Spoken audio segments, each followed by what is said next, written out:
आज तो बहुत ज्यादा भूख लग रही है। खाली पेट तो रहा नहीं जाता मुझसे। अब मांस का कोई ना कोई इंतजाम तो मुझे करना ही पड़ेगा।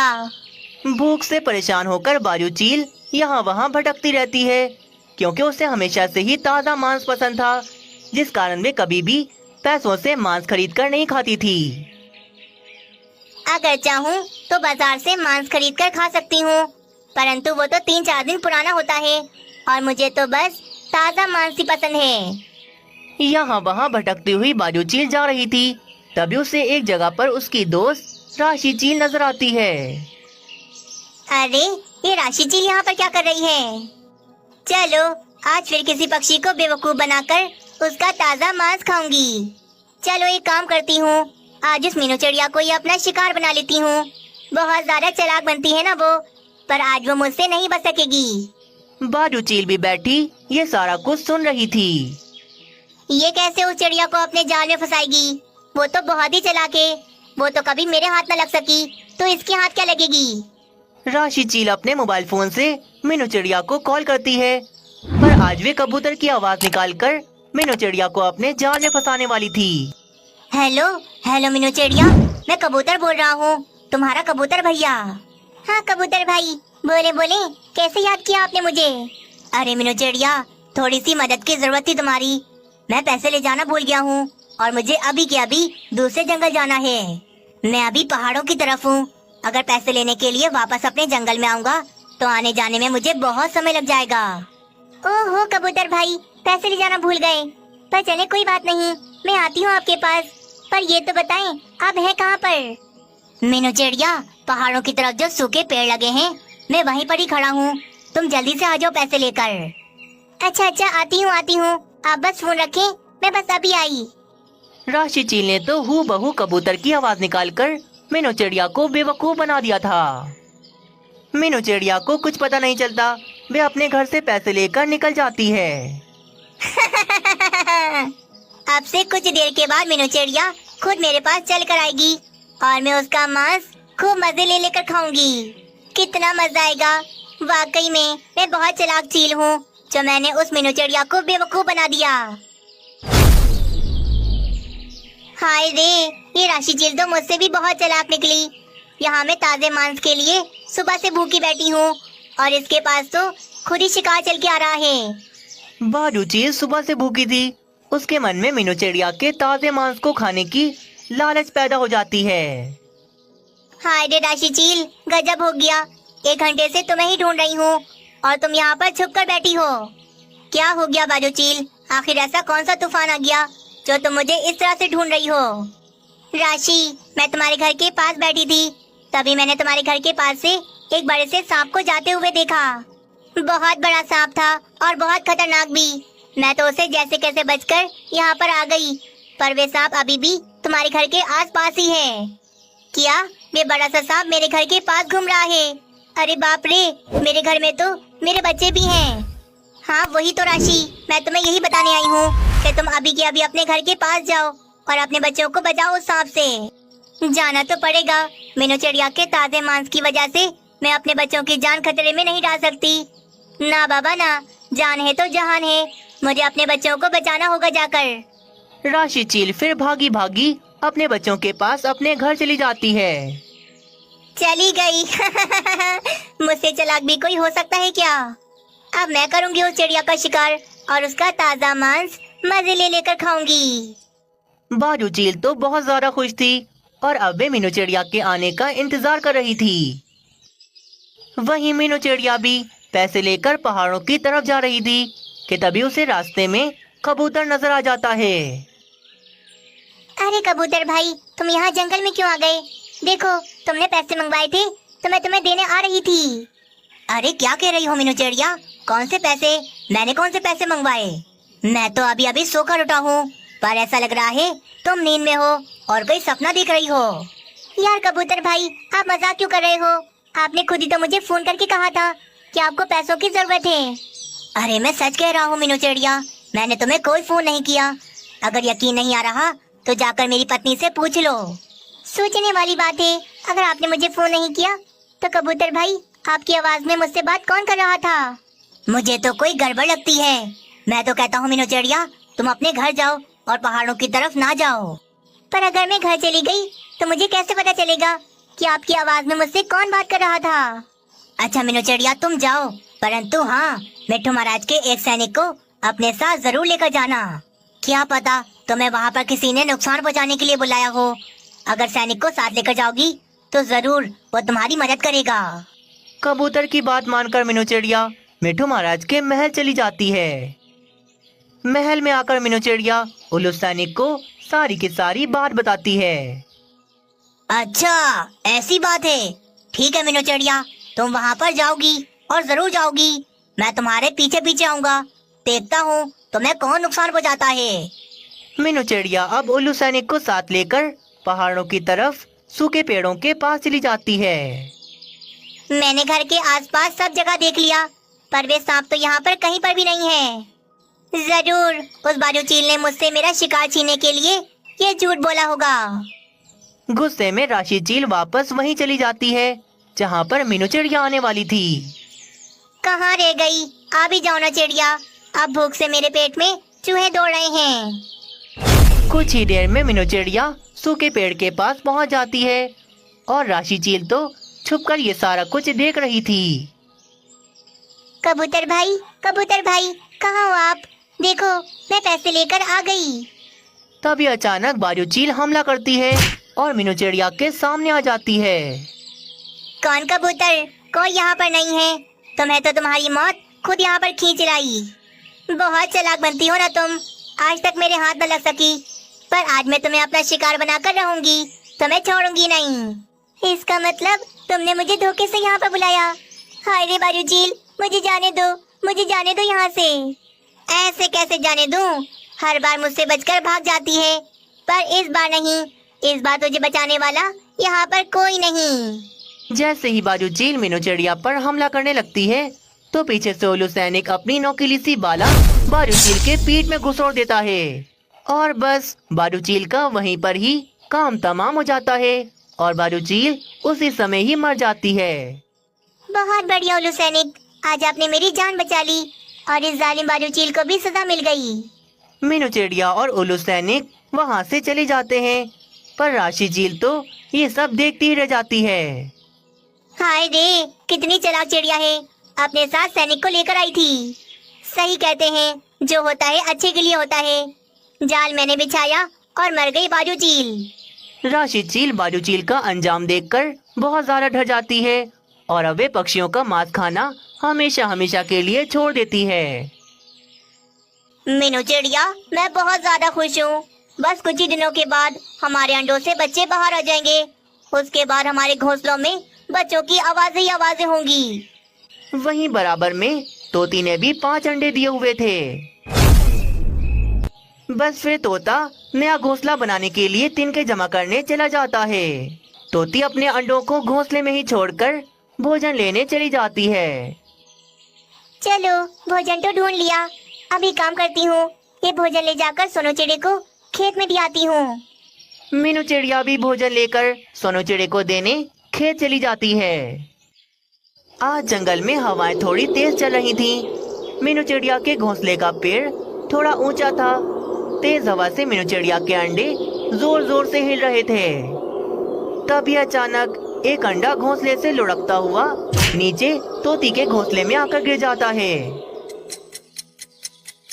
तोती बहन, क्या आपने किसी पक्षी को मेरे घोंसले की तरफ आते हुए देखा था? क्योंकि मेरा एक अंडा घोंसले से गायब है। मीनू चिड़िया बहुत ज्यादा परेशान हो जाती है और भी यहाँ वहाँ अपने अंडे को ढूंढती है, परंतु उसे उसका अंडा कहीं पर भी नहीं मिलता। बस सोनू चिड़े, मैं उस घोंसले में नहीं रहूंगी। मैं वहाँ पर कभी नहीं जाऊंगी वापस। शाम हो जाती है। शाम तक मीनू चिड़िया और सोनू चिड़ा मिलकर नदी के किनारे अपना लकड़ी का एक घर बना लेते हैं। कुछ दिन गुजर जाते हैं।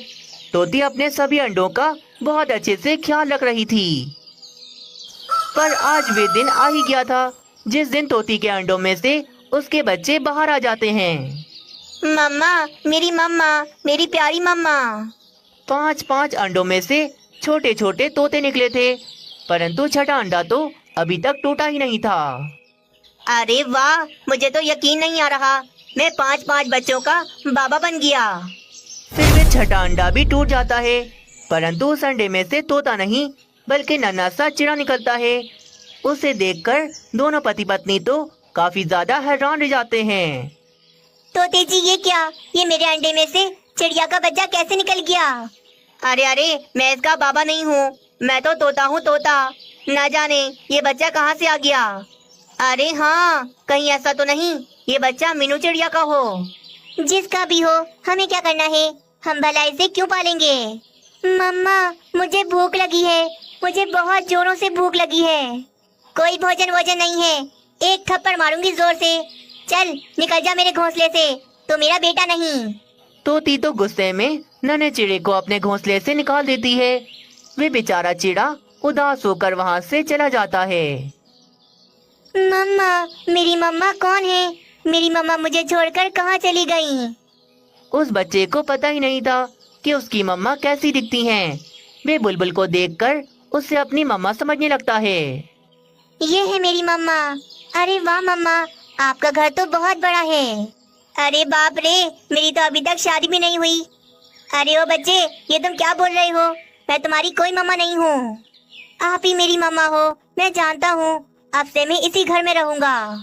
बुलबुल भी गुस्से में नन्हे चिड़े को जोर से थप्पड़ मारती है और उसे वहाँ से भगा देती है।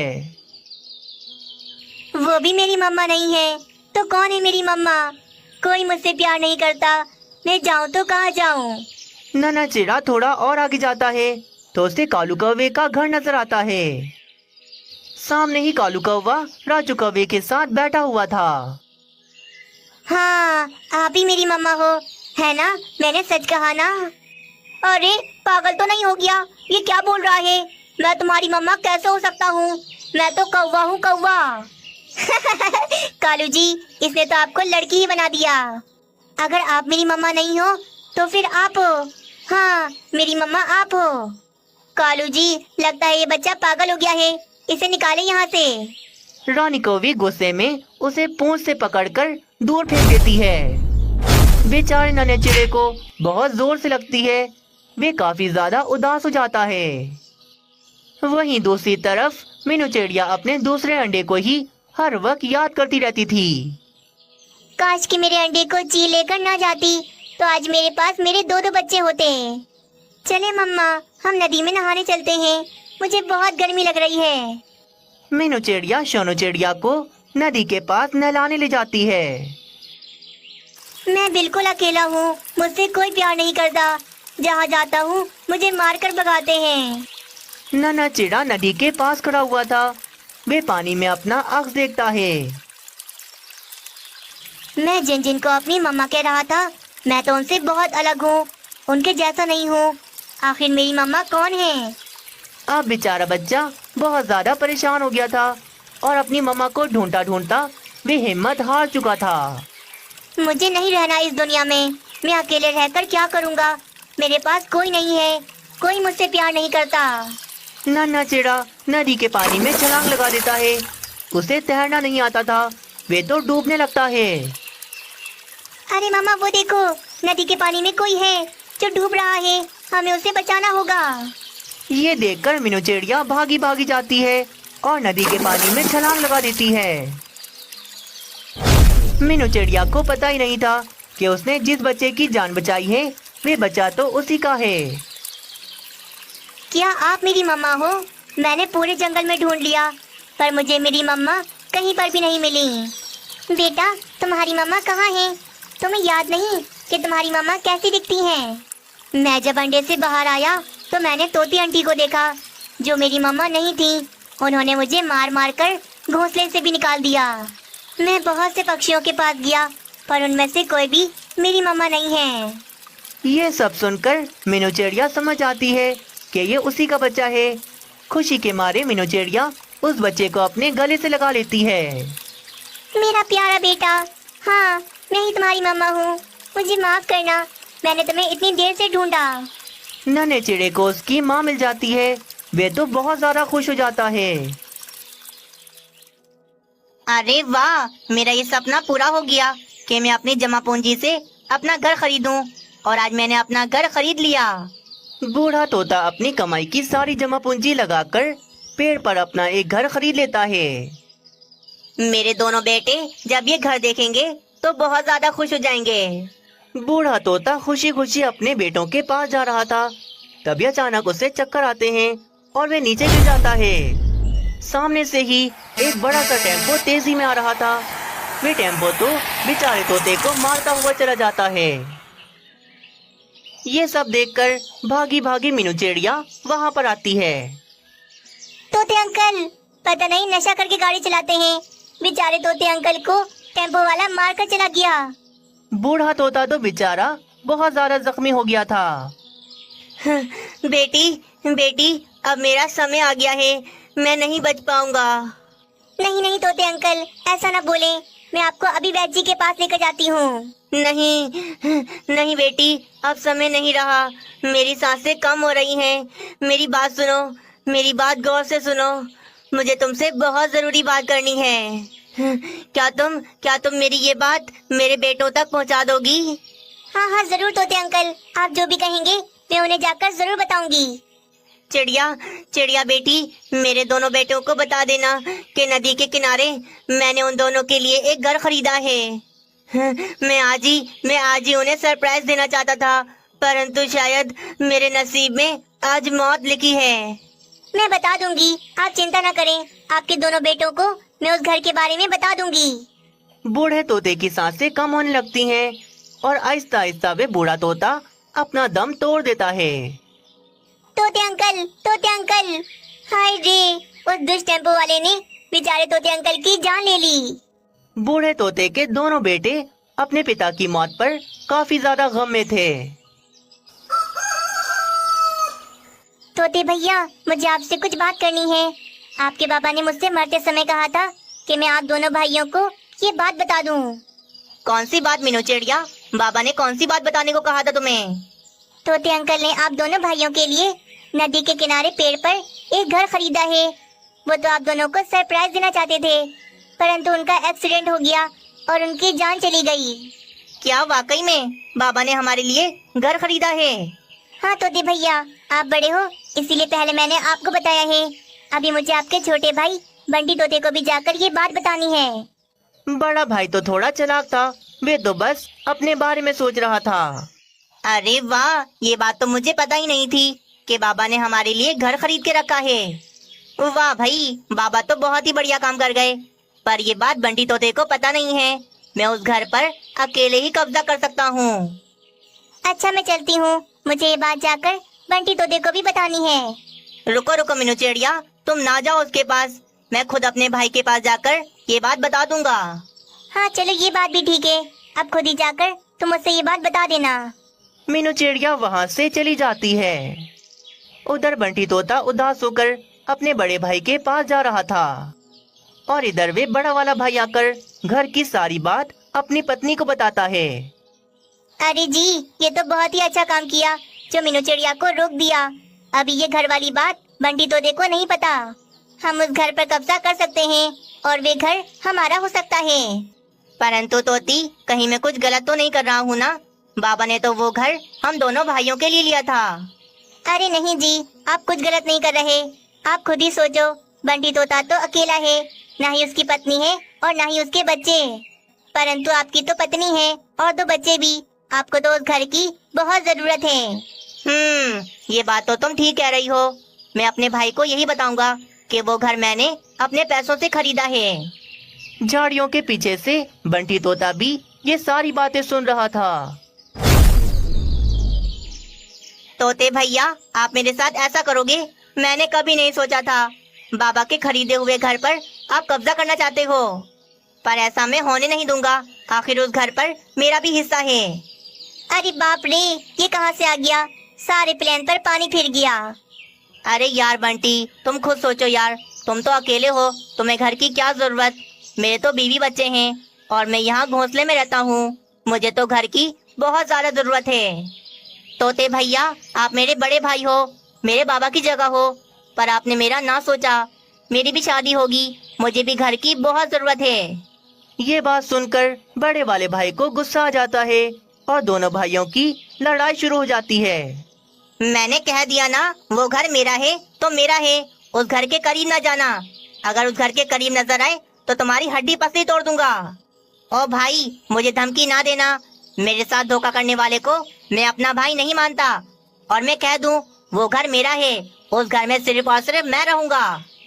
दोनों भाई फिर तेजी में उड़ते हुए नदी के किनारे उस घर के पास चले जाते हैं। अरे वाह, इतना बड़ा घर। तोते जी, इस घर में तो हम ही रहेंगे। आप अपने भाई को मार पीट कर निकाल दो यहाँ से। भाभी, आप चुप रहो। मैं बच्चा नहीं रहा, बड़ा हो गया हूँ। अगर भाई ने मुझे मारा तो मैं दो मारूंगा भाई को। क्या क्या कहा तुमने? तुम अपने बड़े भाई पर हाथ उठाओगे? आओ आओ, मारो मुझे। रुक जरा, तुझे तो मैं बताता हूँ। बड़ा वाला भाई बंटी तोते को जोर से थप्पड़ मारता है। तुमने मुझे मारा भाई, तो मैं तुम्हें छोड़ूंगा नहीं। बंटी तोता भी बदले में अपने बड़े भाई को जोर से मारता है। बस फिर क्या, दोनों की बुरी तरह से लड़ाई शुरू हो जाती है।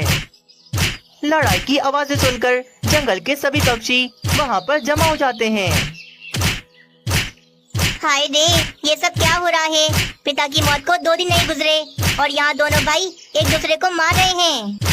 रुक जाओ भाई, क्या हो गया है तुम दोनों को? इस तरह क्यों लड़ रहे हो? दोनों तोते किसी की बात नहीं सुनते और एक दूसरे को वो मार ही जा रहे थे। मारो मारो इसे, मार मार कर इसका कीमा बना दो। इस घर पर तो हमारा ही कब्जा होगा। तभी अचानक जंगल में तेज हवाएं चलने लगती हैं, मानो जैसे आंधी आ रही हो। वे दोनों तोते एक घर के पीछे इस तरह लड़ रहे थे कि वे तो एक दूसरे के भाई होने का रिश्ता भी भूल गए थे। हाय रे, ये क्या? जंगल में इतनी तेज हवाएं क्यों चलने लग गयी? लगता है जंगल में तूफान आ रहा है।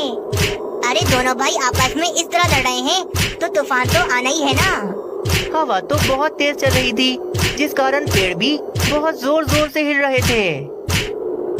बूढ़े तोते ने जिस पेड़ पर घर बनवाया था, वे पेड़ तो कमजोर था। तेज हवाओं की वजह से वे पेड़ तो घर के साथ नीचे गिर जाता है। हाय रे, पेड़ टूटकर नीचे गिर गया और पेड़ के साथ साथ वे घर भी नीचे गिर गया। पेड़ गिरने की वजह से वे घर तो टूट फूट कर रेजा रेजा हो जाता है। दोनों भाई जिस घर की वजह से इतनी बुरी तरह से लड़ रहे थे, वे घर तो अब बुरी तरह से टूट फूट गया था। अब किस पर लड़ोगे तुम दोनों? हाँ हाँ, बताओ ना। देखो, तुम दोनों का घर तो टूट फूट कर रेजा रेजा हो गया, परंतु सिर्फ एक घर की वजह से तुम दोनों भाइयों ने अपने भाई होने का रिश्ता खराब कर दिया। तुम दोनों को ठीक सजा मिली। तुम दोनों ने लालच की और देखो, घर तो किसी के भी हाथ नहीं लगा। अपने टूटे हुए घर को देखकर दोनों तोते बहुत ज्यादा उदास हो जाते हैं। पूरा का पूरा घर टूट गया। हाय रे, मैंने तो कितने सपने देख लिए थे कि इस घर के अंदर मैं और मेरे बच्चे सुकून से रहेंगे। मेरे भाई, मेरे छोटे भाई यार, मुझे माफ कर दो। मुझे बहुत दुख हो रहा है कि मैंने सिर्फ एक घर की वजह से तुम्हें मारा। नहीं तोते भैया, मुझे माफ कर दो यार। मैंने अपने बड़े भाई पर हाथ उठाया। हम जिस घर के पीछे इतनी बुरी तरह से लड़ रहे थे, वे घर तो हम में से किसी के हाथ नहीं लगा। बस फिर दोनों भाई एक दूसरे को गले लगा लेते हैं और एक दूसरे को माफ कर देते हैं। वैसे एक बात है, जो होता है अच्छे के लिए होता है। तुम दोनों में से अगर कोई एक भी इस घर के अंदर होता तो शायद घर गिरने की वजह से वे मर चुका होता। बस फिर दोनों भाइयों ने एक दूसरे से माफी मांग ली थी और अब सब कुछ ठीक हो गया था।